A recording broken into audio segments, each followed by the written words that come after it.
The lights dim. The crowd holds its breath. A single spotlight cuts through the darkness, glinting off sequins, gold, and destiny itself. In that moment, time freezes, and the world is about to witness history being rewritten by one name: Michael Jackson. The air inside the Shrine Auditorium on February 28, 1984, vibrates with anticipation. You can almost hear the heartbeat of music itself pulsing through the walls.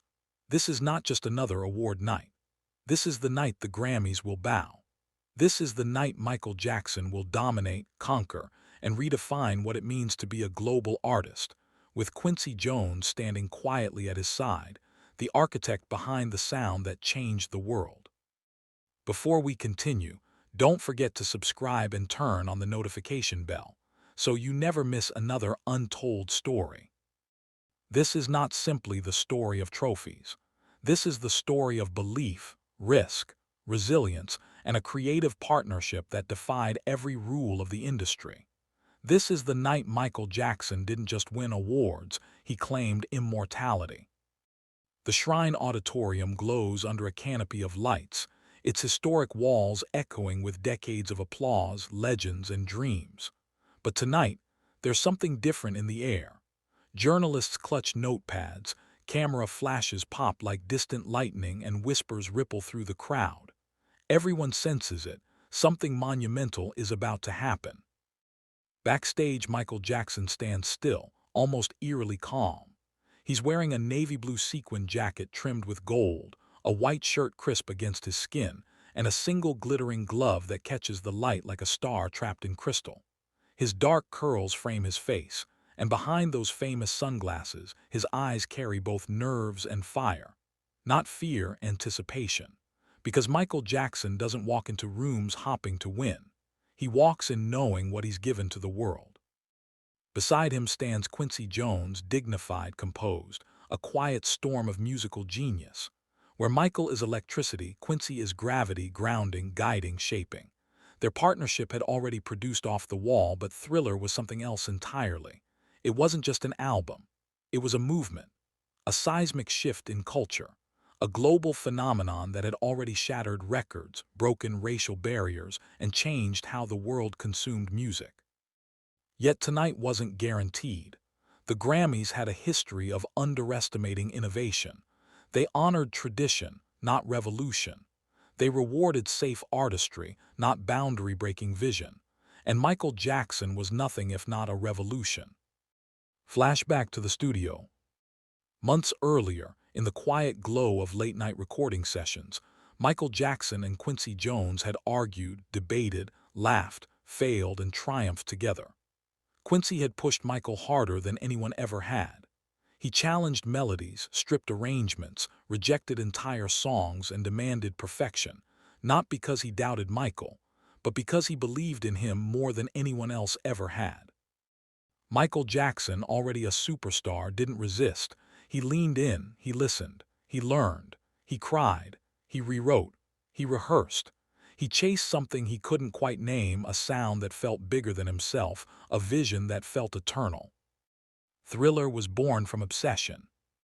They experimented with rock guitars, pop hooks, funk grooves, cinematic storytelling, and emotional vulnerability. They crafted songs not just to be heard, but to be felt in the chest, in the spine, in the soul.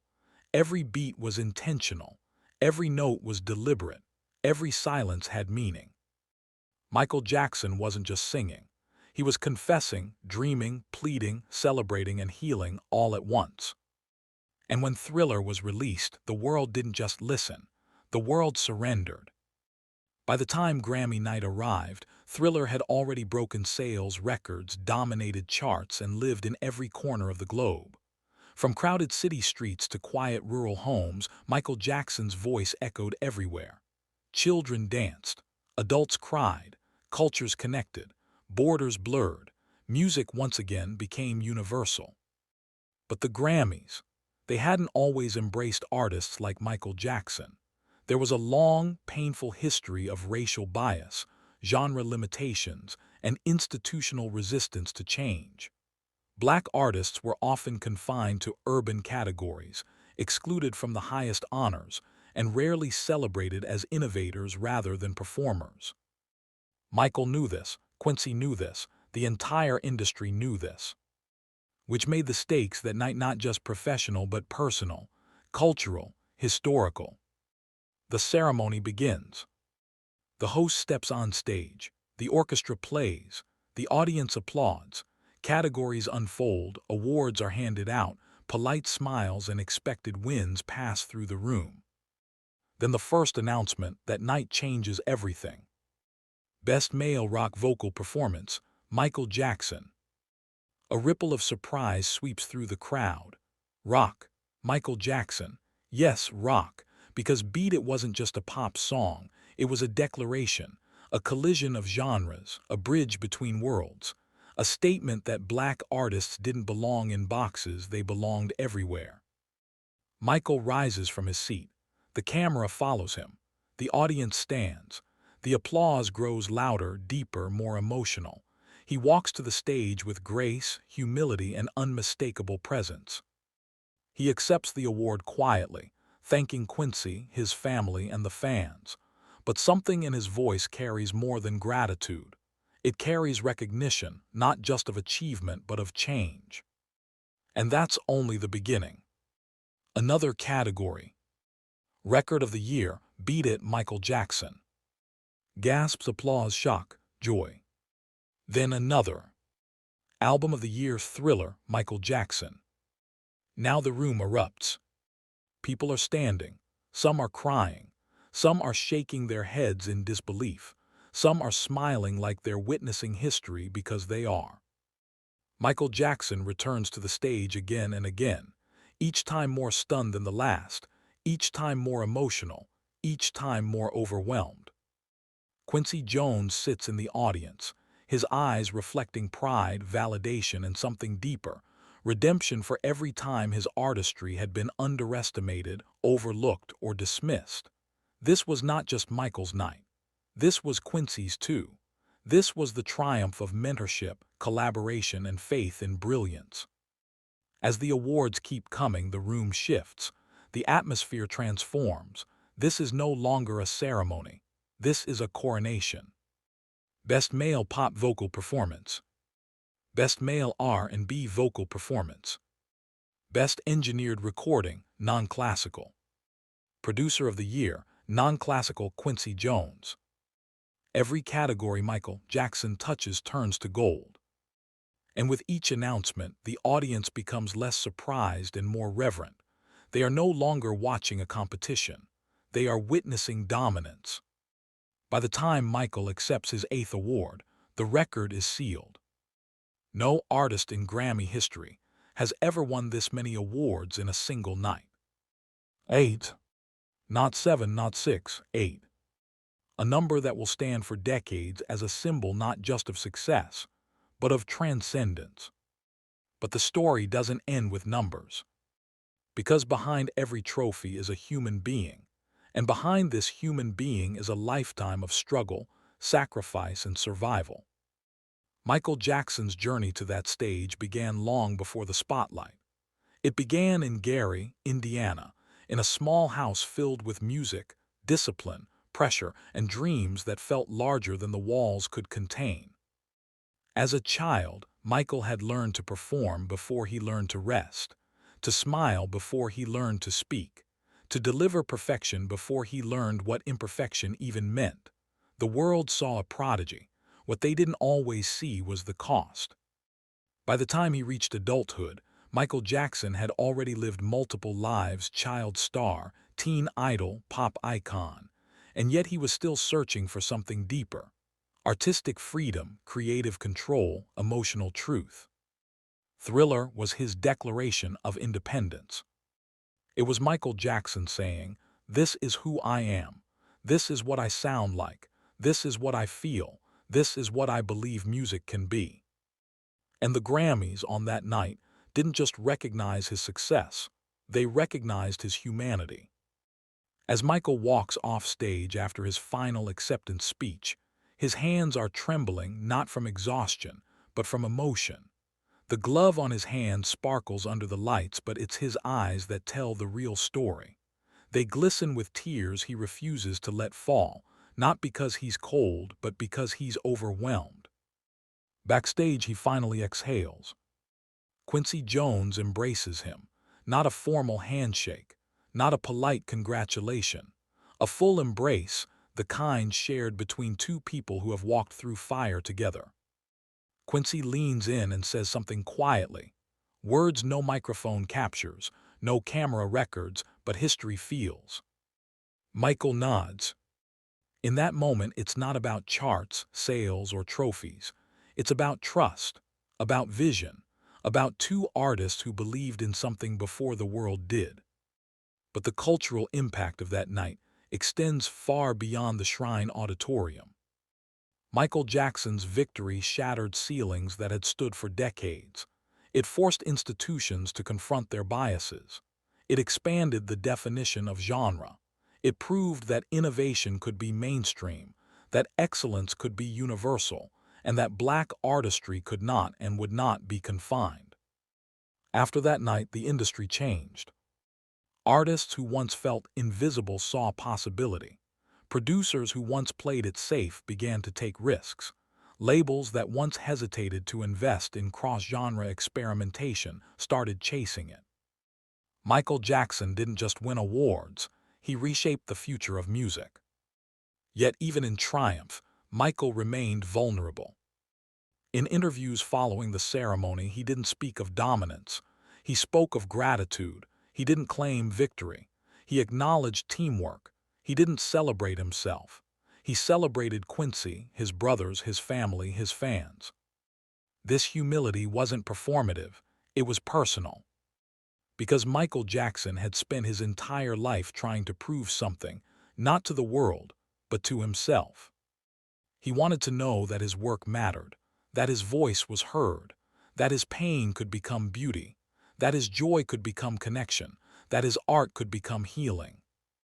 And on that night, in that room, surrounded by applause, he finally received the answer. But the story grows even deeper when we examine what Thriller truly represented. Thriller wasn't just a collection of songs. It was a cinematic universe. It was the fusion of sound and vision, music and movement, rhythm and narrative. Michael Jackson didn't just release singles, he released experiences. The Thriller music video wasn't just a video. It was a short film, a horror story, a dance masterpiece, a cultural reset. It turned music videos into an art form and transformed MTV from a niche channel into a global stage. Beat It wasn't just a song about conflict. It was a plea for peace, delivered through rock guitars and pop hooks. Billie Jean wasn't just a story. It was a confession wrapped in mystery. Human Nature wasn't just a melody. It was a meditation on loneliness and wonder. Every track carried emotion.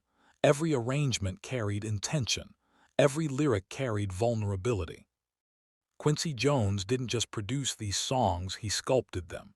He understood Michael's emotional language and translated it into sound.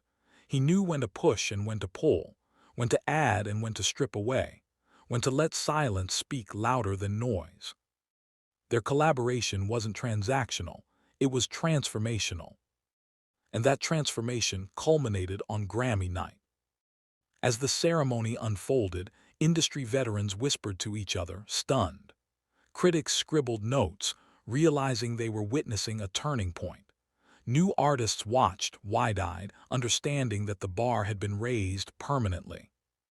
Michael Jackson's presence alone commanded attention, but it was his artistry that commanded respect. No gimmicks, no controversy, no spectacle. Just excellence. Yet, what makes that night even more powerful is what came after. Because dominance often invites backlash, success invites scrutiny, visibility invites vulnerability. In the years following his Grammy triumph, Michael Jackson would face relentless media pressure, invasive rumors, and personal battles that tested his spirit. The same world that crowned him would later question him. The same cameras that celebrated him would later dissect him. But that night in 1984 stands untouched, unchallenged, unbroken. a pure moment of artistic validation, cultural impact, and human triumph. The image of Michael Jackson holding 8 Grammy Awards in his arms, glittering, heavy, overwhelming, is more than a photograph. It is a symbol of possibility, a symbol of resilience, a symbol of what happens when talent meets discipline, when vision meets courage, when creativity meets faith. It is the image of a man who refused to be limited by expectations, refused to be defined by categories, refused to be silenced by doubt. Michael Jackson didn't just dream, he delivered. And Quincy Jones, he didn't just produce an album, he nurtured a legacy. Quincy's influence extended far beyond Thriller. He was a bridge between generations, between genres, between worlds. He believed in Michael not as a product, but as an artist, not as a brand, but as a human being. Their partnership was a reminder that greatness is rarely solitary. It is cultivated, it is challenged, it is supported. Behind every icon stands someone who saw their potential before the world did. As the night finally came to an end, the Shrine Auditorium emptied slowly. Guests lingered, reluctant to leave the energy behind. Some whispered about the future, others reflected on the past. Many simply stood still, processing what they had witnessed. Michael Jackson left quietly. No grand exit, no dramatic farewell. Just a man walking into the night, carrying not just awards, but the weight of history. Decades later, the echoes of that night still resonate. When artists talk about breaking barriers, they reference Michael Jackson. When producers talk about perfection, they reference Quincy Jones. When fans talk about the greatest album of all time, they reference Thriller. And when the Grammys talk about record-breaking performances, they reference that night. Because some moments don't fade. They become legend. But perhaps the most powerful legacy of that night isn't found in numbers, records, or trophies. It's found in the hearts of those who watched and believed. The young boy who saw Michael Jackson win and decided to pursue music. The young girl who saw Quincy Jones win and decided to become a producer. The artist who felt seen. The fans who felt understood. The cultures that felt connected. The world that felt for one night, united by rhythm, melody, and emotion. Michael Jackson once said, "If you enter this world knowing you are loved and you leave this world knowing the same, then everything that happens in between can be dealt with." On February 28, 1984, the world told Michael Jackson he was loved, not just for his talent, but for his impact, his courage, and his humanity. And in return, Michael Jackson gave the world something priceless, proof that art can change lives. And yet, even as the applause faded and the cameras turned away, the true impact of that night was only just beginning. Because history doesn't live in moments, it lives in echoes. The night Michael Jackson dominated the Grammys didn't end when the ceremony closed. It followed him into every studio session afterward, every stage he stepped onto, every artist who dared to dream bigger because they had seen what was possible. It followed Quincy Jones into every meeting room, every mentoring moment, every young musician he encouraged to trust their instincts and challenge the rules. That night became a ripple, and those ripples became waves. In the weeks following the ceremony, newspapers across the world ran headlines that felt almost surreal.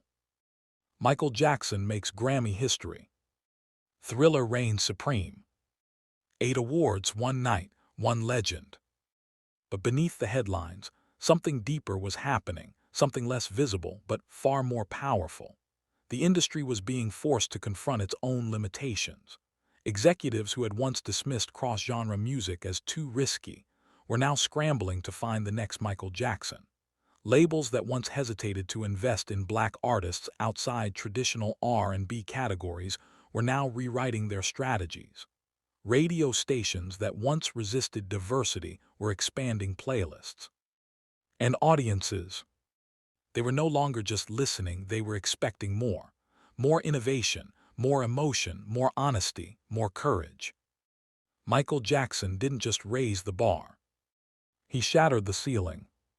But the real transformation took place in Michael himself. In the days after the Grammys, those closest to him noticed a shift. Not arrogance, not pride, but something quieter, something heavier, something deeper. He wasn't celebrating, he was processing. Because with validation comes responsibility, with recognition comes expectation, with dominance comes pressure. Michael Jackson had reached the summit, and he knew it. And the summit, as breathtaking as it is, can also be lonely. Late one night, after the whirlwind of interviews and celebrations had slowed, Michael sat alone in his home, the trophies arranged carefully on a table before him. 8 Grammy Awards glowing under soft light, each one representing a piece of his soul, a fragment of his journey, a chapter of his life. He stared at them silently, not smiling, not crying, just thinking. Because these awards didn't just symbolize success, they symbolized survival. They represented every night he had stayed awake rehearsing when others slept. Every time he had rewritten a lyric because it didn't feel honest enough. Every moment he had doubted himself and kept going anyway.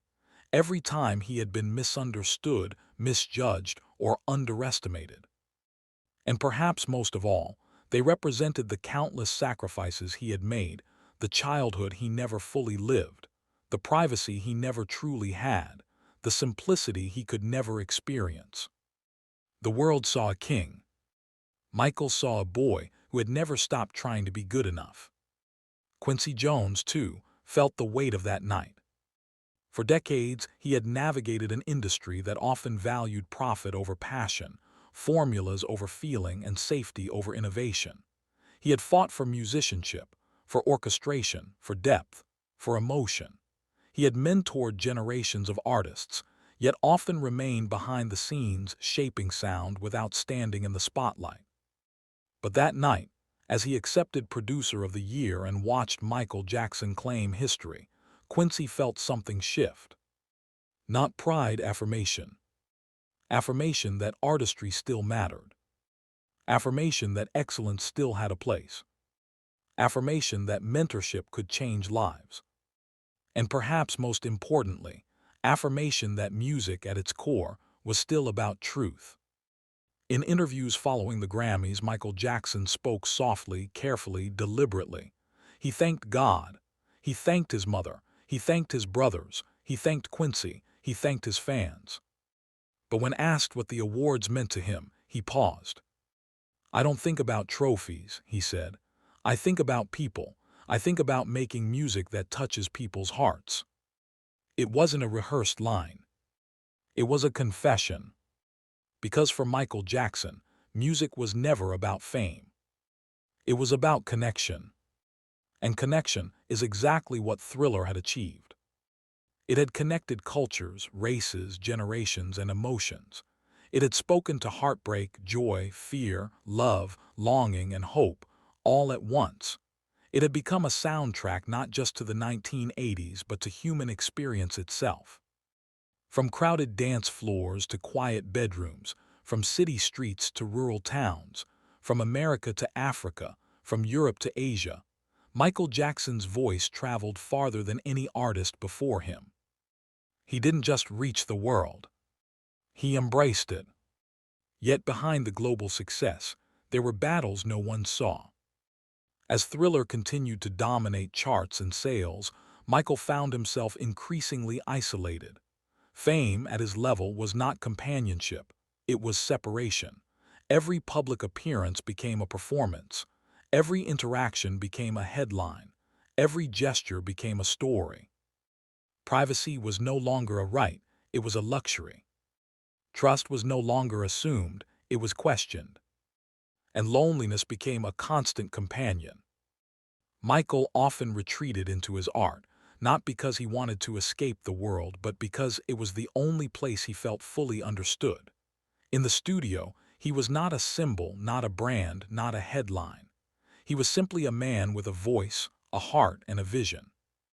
And Quincy was often the only one who truly understood that. Their relationship deepened after the Grammys, not just professionally but personally. They spoke less about success and more about meaning, less about charts and more about legacy, less about sales and more about soul.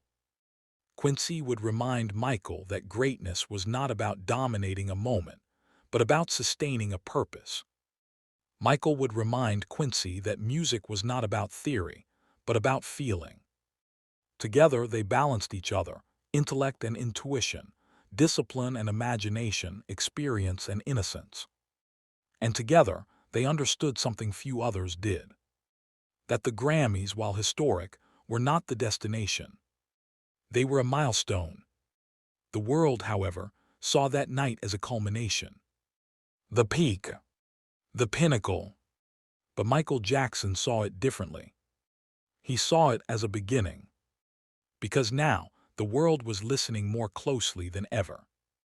And he felt a responsibility, not to maintain his dominance, but to deepen his impact. In the months that followed, Michael began exploring new sounds, new themes, new emotional territories. He listened more. He observed more. He questioned more. He wanted his next work to speak not just to the body, but to the soul. He wanted his next music to reflect not just joy, but pain. Not just love, but loss. Not just success, but struggle. Because he understood something few artists at his level ever do. That relevance is not maintained through repetition. It is sustained through honesty. Yet the industry, intoxicated by Thriller's success, wanted more of the same. Another Billie Jean. Another Beat It. Another Thriller. Another monster hit. Another formula. Another record-breaking album. But Michael Jackson was not interested in repeating himself. He was interested in revealing himself. And that difference would soon become a source of tension. Meanwhile, the Grammys themselves began to change. The institution that had once resisted innovation now found itself compelled to evolve. New categories were introduced. Genre boundaries became more fluid. Diversity became less of a suggestion and more of a necessity. Not because of policy, but because of proof. Michael Jackson had proven that innovation could be commercial, that diversity could be mainstream, that excellence could be universal. And once something is proven, it can no longer be denied. But as Michael's influence grew, so did the pressure. Every move he made was scrutinized. Every word he spoke was dissected. Every silence he kept was questioned. The same world that once celebrated his dominance now demanded his vulnerability, without offering protection. And Michael, ever sensitive, ever emotional, ever human, felt the weight of it all. One night long after the Grammy ceremony, Michael sat at a piano in his home, playing softly. The room was dimly lit, the only sound the gentle echo of keys beneath his fingers. No audience, no cameras, no expectations. Just him. He played fragments of melodies, some familiar, some new, some unfinished. He sang quietly, almost whispering as if afraid to disturb the silence. In that moment, he wasn't the king of pop. He wasn't the Grammy record holder. He wasn't the global icon. He was simply a man trying to understand himself through music.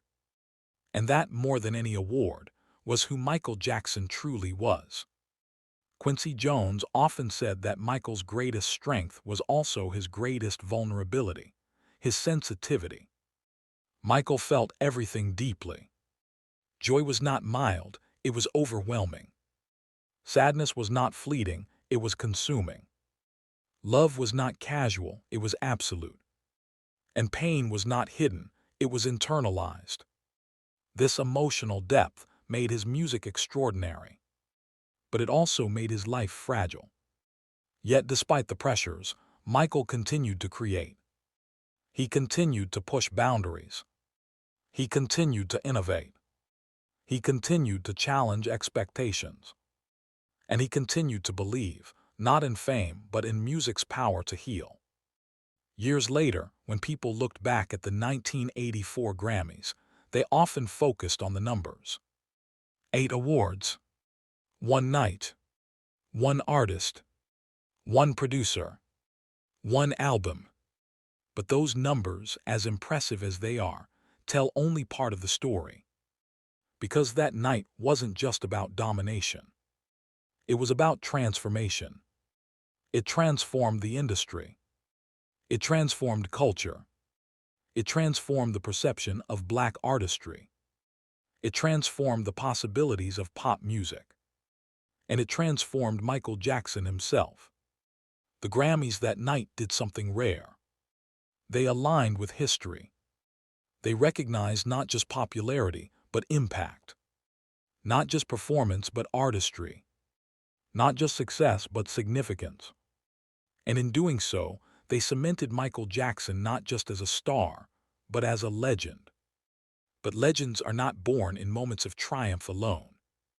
They are forged in struggle, in doubt, in resilience, in failure, in vulnerability. And Michael Jackson had lived all of those.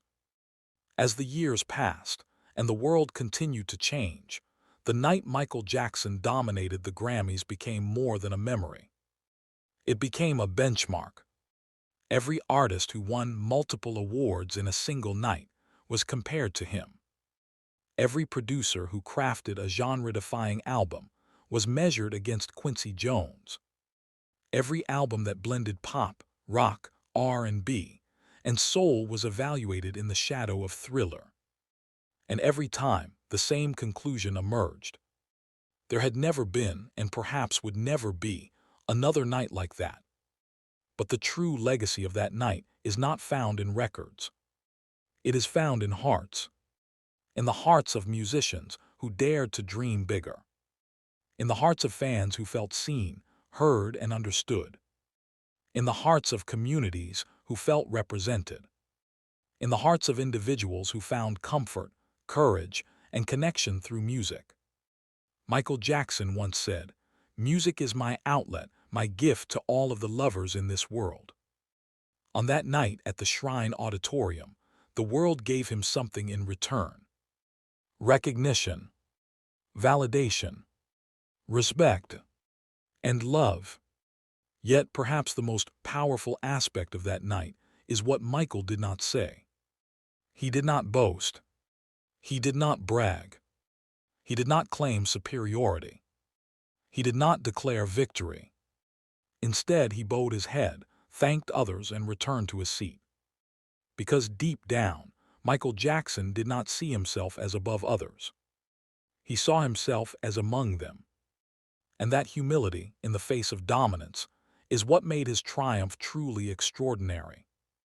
As time moved forward, and Michael's life unfolded with both brilliance and tragedy, that night remained untouched by controversy.